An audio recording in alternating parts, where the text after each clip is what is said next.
नमस्कार मित्रों। जय महादेवी, जय भगवती राजराजेश्वरी जगदम्बिका त्रिगुणात्मिका महादेवी महाजगदम्बिका। नमो देव्ये महादेव्ये शिवाय शततं नमः। नमः प्रकृत्यै भद्रायै निहता प्रणिता स्मृतां या देवी सर्वभूतेषु ज्ञानरूपेण संस्थिता। नमस्तस्यै नमस्तस्यै नमस्तस्यै नमो नमः। मित्रों, जितने भी हमारे ज्योतिष मित्र हैं, उन सभी लोगों के जानकारी की वृद्धि करने के लिए और स्वयं के अंतर में रहा हुआ जो अल्प ज्ञान है उसको थोड़ा सा स्वरूप देने के लिए कुछ बातें ऐसी हैं जिनको मैं आपके समकक्ष रखना चाहता हूँ। कई यजमानों की समस्या रहती है। कई यजमान जो ज्योतिष मित्रों के संपर्क में हैं, नित्य उनकी परीक्षा रहती है। कहते हैं महाराज, कितना भी ज्योतिषीय उपाय कर लिया जाए, कितना भी नंग रुद्राक्ष इत्यादि धारण कर लिया जाए, व्रत उपवास कर लिए जाएं, फिर भी योग्य परिणाम प्राप्त नहीं होते। दोष से मुक्ति का कोई योग्य उपाय जान नहीं पता। राहत तो मिलती है लेकिन पूर्ण निवारण नहीं हो पाता। समस्याएं जस की तस रहती हैं। जब तक उपाय चलते हैं, जब तक नग रुद्राक्ष रहता है, तब तक जैसे मानव की कृपा बनी रहती है। जैसे ही नग रुद्राक्ष इत्यादि महाराज निकल जाता है, वैसे ही कहते हैं महाराज।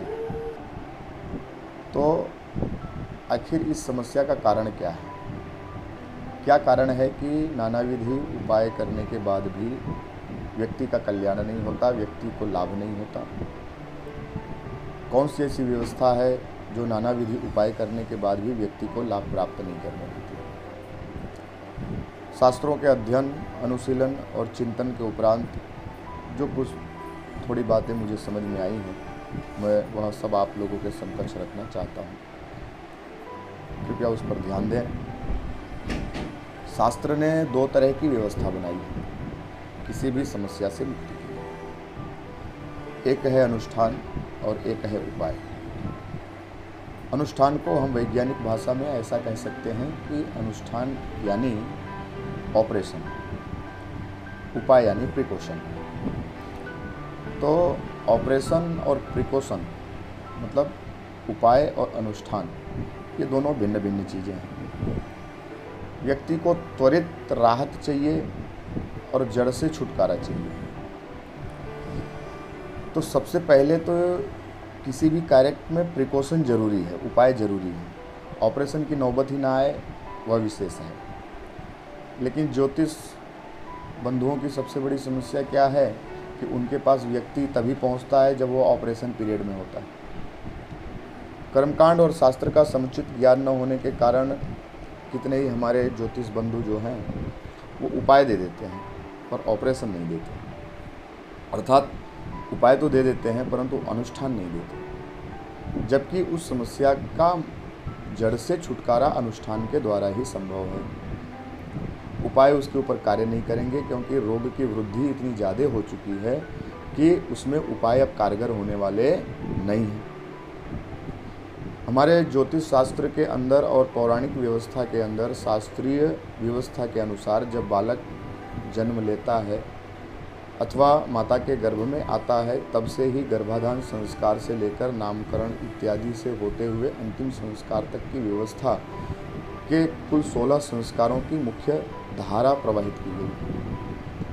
इन संस्कारों से होकर के निकला हुआ जो बालक है वह परिपूर्ण रहता है और उसका सिंचन, उसका अनुशीलन, उसका व्यवहार, उसकी व्यवस्था, उसकी बुद्धि इतनी तेजस्वी और प्रखर हो जाती है संस्कारों में ढल के, तप के, कि उसको मुख्यतः किसी भी प्रकार के कष्ट का अनुभव नहीं होता।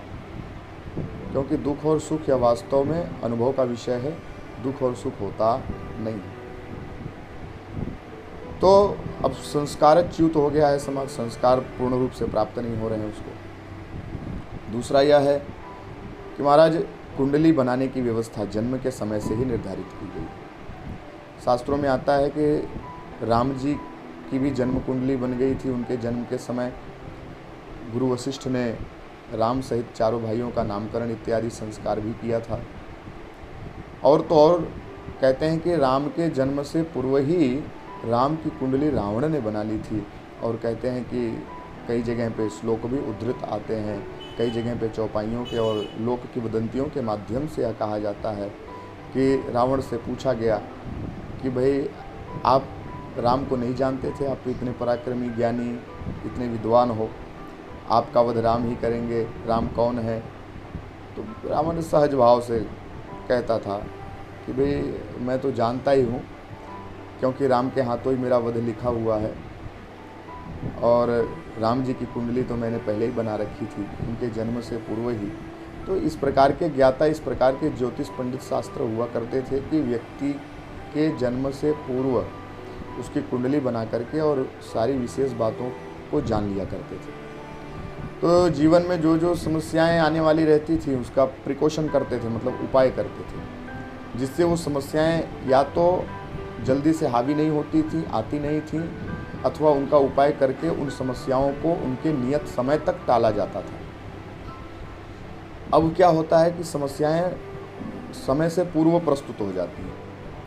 समस्याएं संस्कारहीन व्यक्ति के ऊपर ज़्यादा तेज़ी से असर करती हैं और फिर उसका जब स्वरूप बड़ा हो जाता है और विज्ञान भी जब उसको साथ छोड़ देता है, विज्ञान भी जब दोनों हाथ उठा देता है, तब वह व्यक्ति ज्योतिष को ढूंढते ढूंढते ज्योतिष के शरण में आता है। ज्योतिष के शरण में पहुंचने के उपरांत क्या होता है कि ज्योतिष जो शास्त्र के ज्ञाता हैं, पाठशाला इत्यादि में अध्ययन करके आए हैं और योग्य गुरु के माध्यम में शिक्षा अध्ययन किए हैं अथवा स्वयं से भी अध्ययनशील रह के अनुशीलन किया है, उन लोगों के लिए विशेष समस्या तो नहीं है।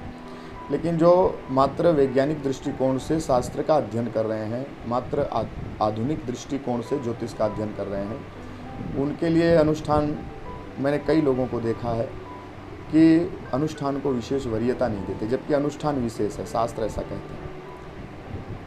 दशरथ जी महाराज को 80 वर्ष में पुत्र प्राप्ति अनुष्ठान में कराया। बड़े बड़े कार्यों को एक अनुष्ठान ने पूर्ण किया है महाराज। अनुष्ठान की अपनी एक विशेष महत्वता है। तो ज्योतिष मित्रों से मेरा यह आग्रह है कि जब कोई आपके पास पहुँचे और उसकी समस्या जटिल हो तो उसको उपाय तो दें, लेकिन साथ ही साथ में अनुष्ठान भी पहले कराने का उपाय दें, क्योंकि अनुष्ठान से उसकी समस्या खत्म होगी, उपाय से फिर वह समस्या नहीं आएगी। जैसे विज्ञान कहता है कि भाई या तो आप पहले उपाय करो तो आपको ऑपरेशन कराने की नौबत नहीं आएगी, लेकिन ऑपरेशन कराना पड़ गया तो भी उपाय तो करना ही पड़ेगा, जिससे कि वह समस्या वापस लौट करके आपके पास ना आए। इसके लिए यह जरूरी है अनुष्ठान। कई लोग का मत है कि महाराज अनुष्ठान जरूरी नहीं है, उपायों से नंग रुद्राक्ष इत्यादि को धारण कराने से, व्रत उपवास कराने से समस्या का समूल पूर्ण नाश किया जा सकता है। तो ऐसा नहीं है। तो वो योग्य की प्राप्ति कब होगी? जब उसका योग्य इलाज होगा। तब तक योग्य की प्राप्ति नहीं होगी जब तक उसका योग्य इलाज नहीं होगा। जैसे आपको बुखार है, बुखार की दवा पैरासीटामोल है, बुखार की कई प्रकार हैं, मलेरिया है, टाइफाइड है, तो पैरासीटामोल तो आप किसी भी पोजीशन में, किसी भी व्यवस्था में, किसी भी बुखार की व्यवस्था में खा सकते हैं। लेकिन जब तक उसका ब्लड चेकअप न किया जाए, जब तक यह मलेरिया है कि टाइफाइड है कि डेंगू है कि वायरल है, यह निर्धारित करके उससे निर्धारित दवाएं न दी जाएं, तब तक उसका योग्य इलाज नहीं होगा। पैरासीटामोल खाने से हो सकता है बुखार उतर जाए, लेकिन वो पुनः प्रस्तुत हो जाएगा। जैसे दवा का असर खत्म होगा पुनः प्रस्तुत हो जाएगा। पर उससे निर्धारित जो दवा है, यदि उसका पान किया जाए तो निश्चित रूप से उस रोग से पूर्ण रूप से मुक्ति मिल जाएगी। तो शास्त्र भी इसकी आज्ञा देते हैं। जैसे एक उदाहरण के लिए मैं आपको एक कथा प्रस्तुत करता हूँ, जिसको सुनकर के सबका ज्ञानवर्धन हो। कथा देवी भागवत के अंदर आती है और उस कथा में ऐसा रहता है कि एक बार सूत जी महाराज जी से सभी ऋषि मुनि पूछते हैं, कहते हैं महाराज देवी भागवत का महात्म्य बताइए।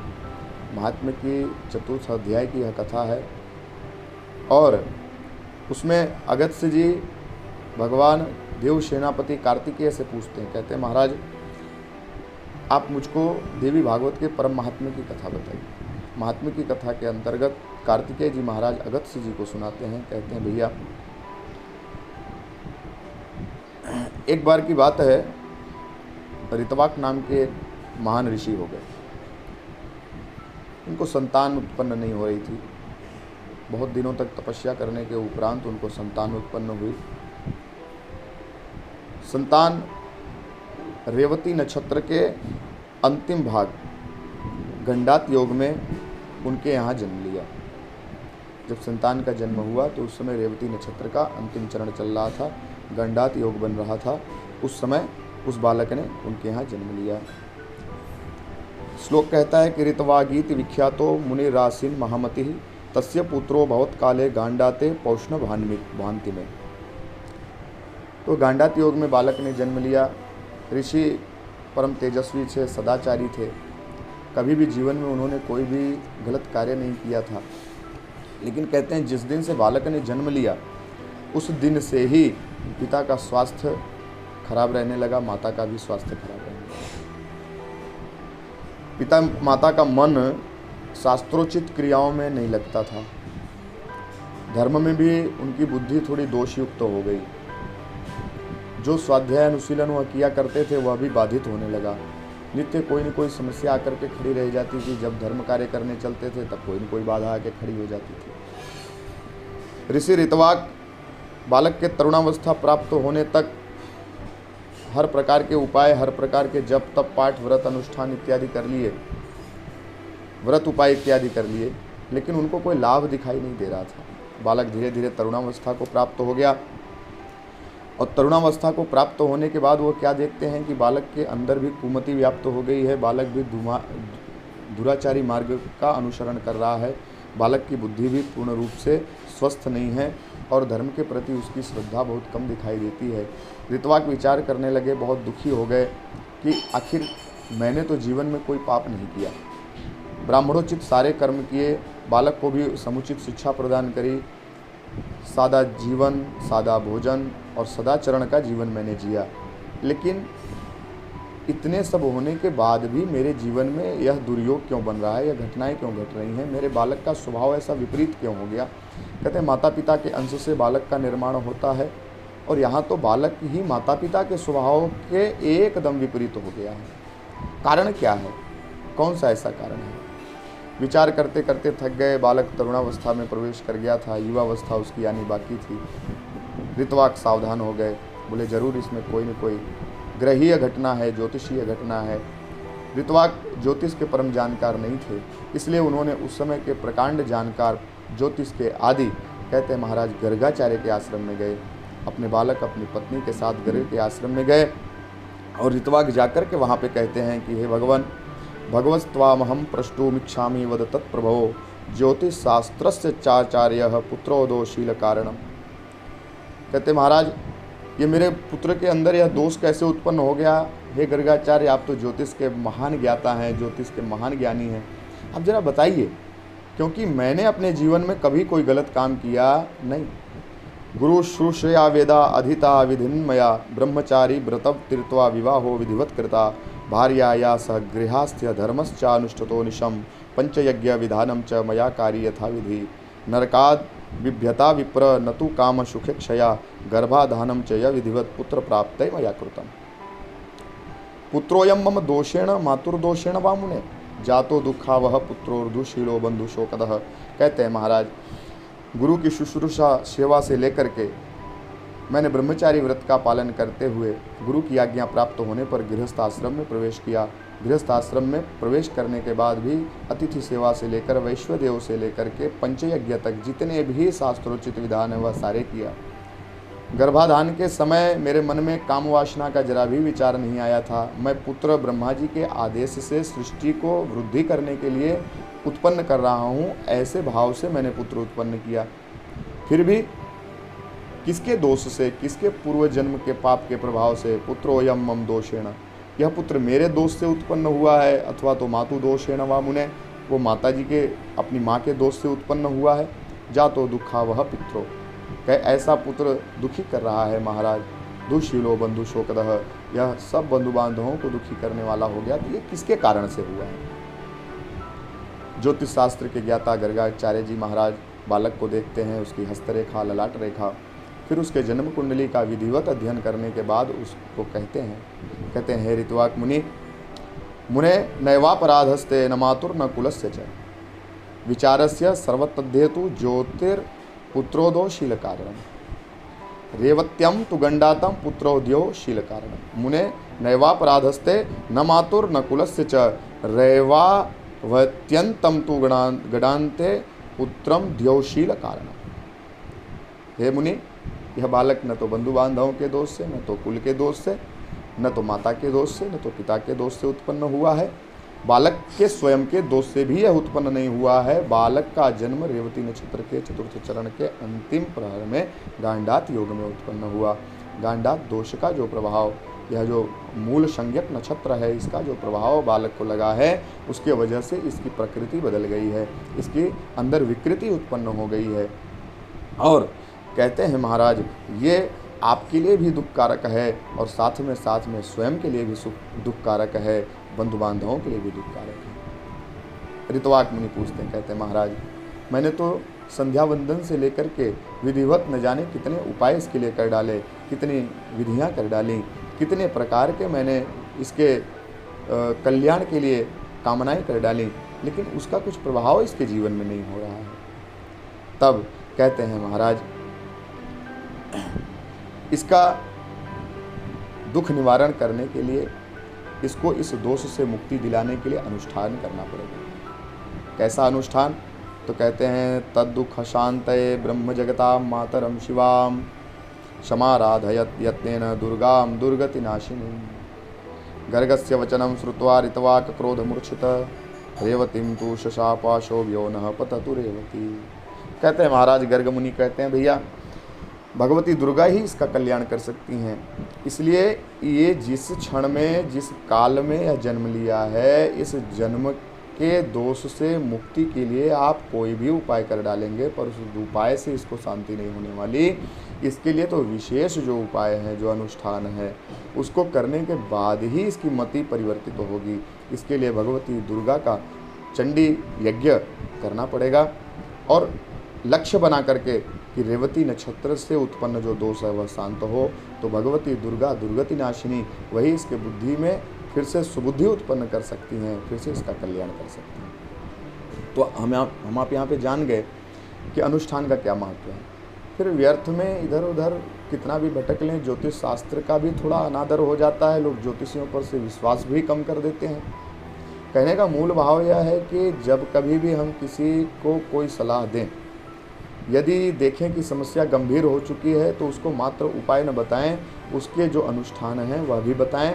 अथवा अनुष्ठान का हमको स्वयं को ज्ञान न हो, तो जो अनुष्ठान के ज्ञाता लोग हैं उनके संपर्क में स्वयं रह कर के उसको अनुष्ठान बताएं, अथवा तो उसके संपर्क में उसको भेज दें और अपने मात्र उपाय बता करके उसका कल्याण करें। लेकिन उसको यह जरूर बोल दें कि आपकी समस्या विकट हो चुकी है और आपको यदि इससे तत्क्षण मुक्ति चाहिए तो आपको यह अनुष्ठान करना ही पड़ेगा, अनिवार्य रूप से करना पड़ेगा।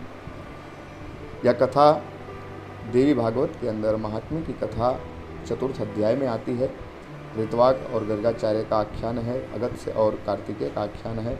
आप चाहें तो इसको देवी भागवत के अंदर जाकर के शोधित कर सकते हैं, पढ़ सकते हैं। और इस वीडियो के ऊपर कि जिसको योग्य लगे वह अपनी इच्छानुसार टिप्पणी भी कर सकता है, उसके लिए वह परम मुक्त है। यदि कुछ अच्छा लगा हो तो आगे प्रेषित करें। इस वीडियो को बनाने का मेरा कोई भाव किसी को अपमानित अथवा तो लज्जित करना नहीं था, कोई ज्ञान में कम है ऐसा आंकना नहीं था। सब मुझसे तो कहीं ज़्यादा श्रेष्ठ हैं, ज्येष्ठ हैं, परंतु जो कुछ बातें जानकारी में आई वो हम सब ज्योतिष बंधुओं के बीच यदि प्रेषित हो जाएं तो हमारा सबका तो नाम बढ़ेगा ही बढ़ेगा भैया। सब जो हमसे लाभान्वित होने वाले लोग हैं उनका भी कल्याण होगा। जय जय श्री अम्बे, जय जगदम्बे, बोले शुमापति महादेव की जय।